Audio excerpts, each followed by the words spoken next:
Hello everyone, welcome back to another topic with Ajay. Today we will discuss about the mutations and genetic code. First we have to know about the mutations. Mutations means changes, some changes in DNA sequences.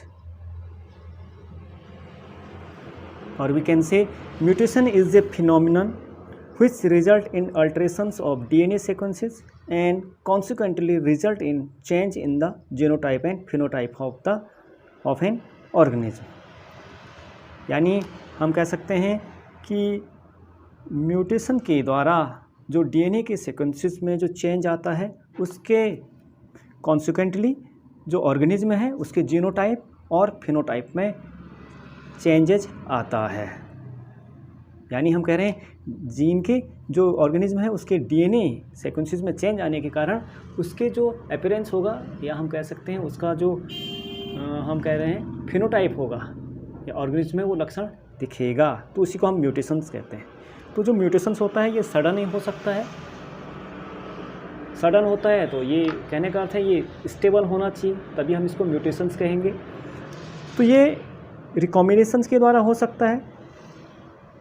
रिकॉम्बिनेशंस हमने पढ़ा था, meiosis हम पढ़ते हैं, इसमें तो एक stage आती है जो एक्सचेंज ऑफ जीन्स होता है। यानी हम कह सकते हैं जो कैरेक्टर का जो मिक्सिंग होता है उसमें हम पढ़ते हैं। इसके कारण भी जो वेरिएशन आता है यानी डीएनए में वेरिएशंस आता है। साथ साथ में हम देखते हैं इसके अलावा हम देखते हैं addition to the mutations also rise due to change in a single base pair of DNA. यानी जो चेंज आता है सिंगल बेस पेयर के कारण भी आ सकता है। इस प्रकार का जो म्यूटेशंस होता है ये कहलाता है पॉइंट म्यूटेशंस। कहते हैं म्यूटेशन है genetic code. The relationship between genes and DNA are best understood by mutation study. यानी हम कह रहे हैं जो रिलेशनशिप बिटवीन यानी जो संबंध है डीएनए और जो जीन्स के बीच में जो संबंध है इसको हम म्यूटेशंस के द्वारा समझ सकते हैं, स्टडी कर सकते हैं और समझ सकते हैं। यानी हम कह रहे हैं जो जीन्स और डीएनए के बीच में जो रिलेशनशिप है, जो संबंध है, उसको हम बहुत अच्छे ढंग से म्यूटेशन के द्वारा स्टडी कर सकते हैं और इसको समझ सकते हैं। जब डिलीशंस हो जाता है यानी किसी जो बेस पेयर है इसका डिलीशंस हो जाता है या जो बेस पेयर है इसका रीअरेंजमेंट हो जाता है, रिकॉम्बिनेशंस हो जाता है, डीएनए के जो सेगमेंट है एक प्रकार से हम इसको कॉम्प्रहेंड कर सकते हैं, समझ सकते हैं।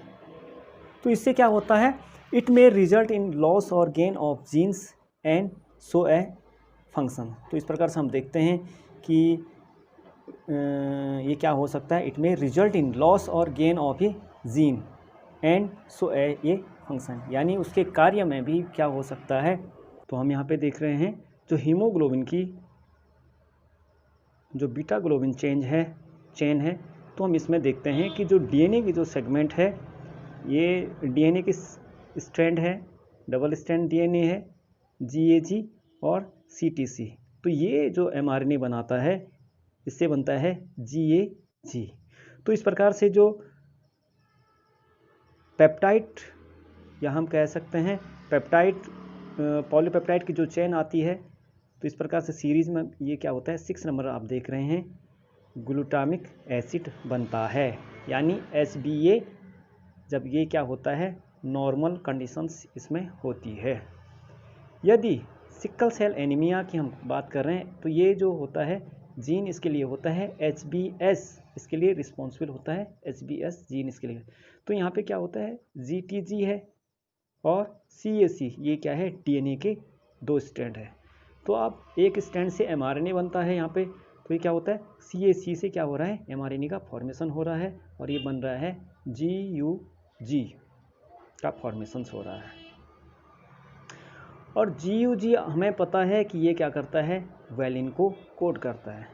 तो वैलिन को कोड करता है तो इस प्रकार से हम देखते हैं कि यहाँ पे क्या आ जाता है चेंजेस आ जाता है।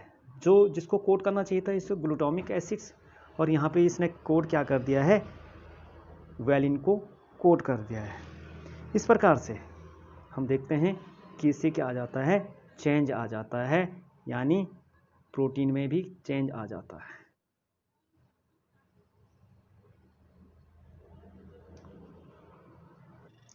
तो पॉइंट म्यूटेशंस को समझने के लिए एक स्टेटमेंट है, जैसे राम हैज़ रेड कैप, यहाँ पे हम देख रहे हैं Ram has red cap.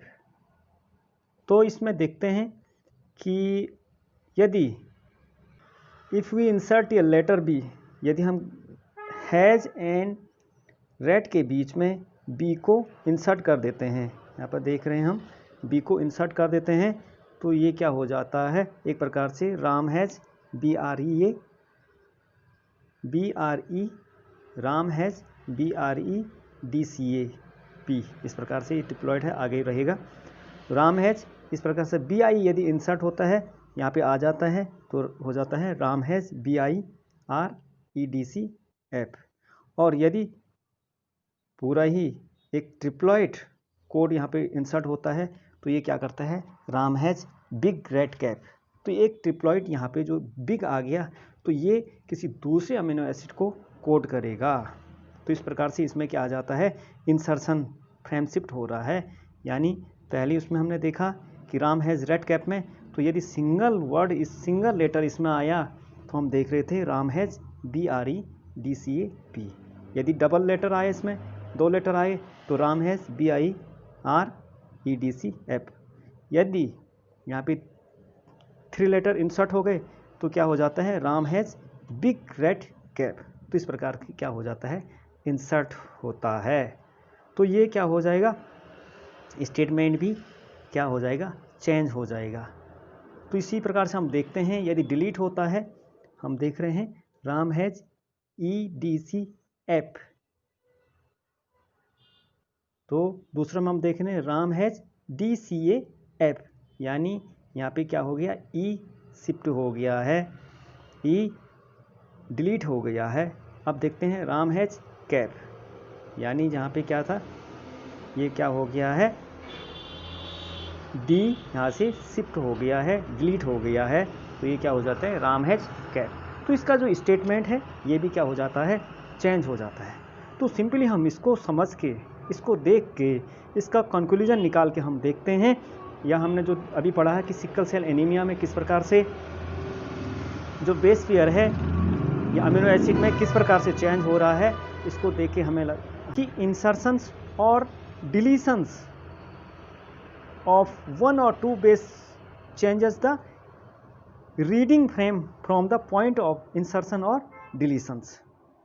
Such mutation are refer to as frame shift insertions और डिलीशंस म्यूटेशंस। इस प्रकार का जो म्यूटेशंस होता है उसको हम क्या कहते हैं, इस प्रकार के म्यूटेशंस को हम फ्रेम शिफ्ट इंसर्शन और डिलीशंस म्यूटेशंस कहते हैं। जैसे यहाँ पर है इंसर्शन, यानी इंसर्ट हो रहा है, कहीं बीच में बी आ गया, BI आ गया या बिग आ गया, तो ये एक प्रकार से क्या हो गया है, इंसर्ट हो गया यहाँ पे, तो इसको हम क्या कहते हैं, इंसर्शन। जबकि डिलीशन में क्या हो जाता है, डिलीट हो जाता है। तो इस प्रकार से हम देखते हैं यदि बेस पेयर ही क्या हो रहा है, पूरा ट्रिप्लॉइड ही बेस पेयर बीच में से विलुप्त हो जा रहा है, तो उससे क्या हो सकता है, एक प्रकार का जो म्यूटेशंस होगा, एक मल्टीपल कोडॉन्स हम कह रहे हैं कि वो जो अमीनो एसिड को कोड करना चाहिए था उस कोड को, उस अमीनो एसिड को कोड ना करके किसी दूसरे अमीनो एसिड को कोड करेगा। इस प्रकार से ये क्या हो सकता है, किसी जीव के लिए इस प्रकार का जो म्यूटेशंस है हार्मफुल होगा, लेथल होगा, घातक होगा, या कभी कभी ये क्या हो सकता है, जो पॉइंट म्यूटेशंस ये क्या हो सकता है, जो ऑर्गेनिज्म है इसके लिए बेनिफिशियस भी हो सकता है। तो आई होप आपकी समझ में आएगा। Thank you.